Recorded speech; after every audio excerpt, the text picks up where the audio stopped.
ముఖ్యమంత్రిగా చంద్రబాబు నాయుడు గారు అధికారంలోకి రాగానే మొదటగా అమలు చేసిన హామీ ఏదైనా ఉంది అంటే పింఛన్ల పెంపు. 4,000 రూపాయలు పింఛన్ పెంచుతామన్నారు రాగానే, అది కూడా ఏప్రిల్ నెల నుంచి అన్నారు. అన్నట్టుగానే 2 నెలల ఆ పెండింగ్ అమౌంట్తో కలిపి మొత్తం వాళ్ళ ఖాతాలో వేసేసారు 7,000 రూపాయలు. అక్కడ వరకు అందరూ హ్యాపీ. అయితే ఇప్పుడు తాజాగా ఇప్పుడు 4,000 రూపాయలు తీసుకుంటున్నారు అందరూ కూడా. అంటే విడో పింఛన్ కానీ, వృద్ధాప్య పింఛన్ కానీ ఇవన్నీ. అలాగే వికలాంగులకు కూడా 3,000 ఉన్నది 6,000 చేశారు.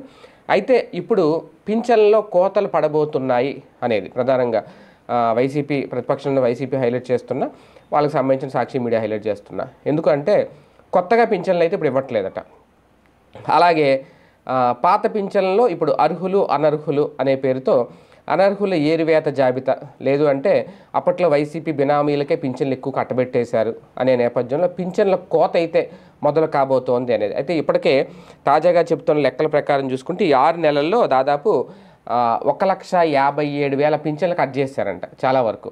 ఇది వైసీపీ బయటపెడుతున్న లెక్క. ఇప్పటికే ఒక 2 లక్షల మంది అయితే దరఖాస్తు చేసుకున్నారు కొత్త పింఛన్ కోసం, మాకు కొత్త పింఛన్ కావాలని.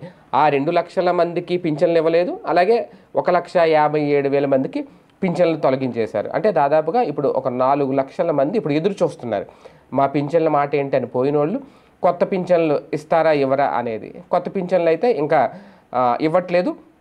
ఒక రకంగా పింఛన్ భారం తగ్గించుకునే ప్రయత్నమా, లేదంటే బాబు గారికి ఏదైతే మంచి పేరు తెచ్చిపెట్టిందో దాన్ని చెడగొట్టుకునే ప్రయత్నమా, ఎక్కడో లోపం అయితే నడుస్తుంది. అది ప్రభుత్వం ఇమీడియట్గా సెటరేట్ చేసుకోకపోతే ఏదైతే కలిసి వచ్చిందో 2024లో రేపొద్దున అదే దెబ్బ పడుద్దేమో అనేది కూడా కూటమి సర్కార్లో ఒక టెన్షన్ అయితే మొదలైందట.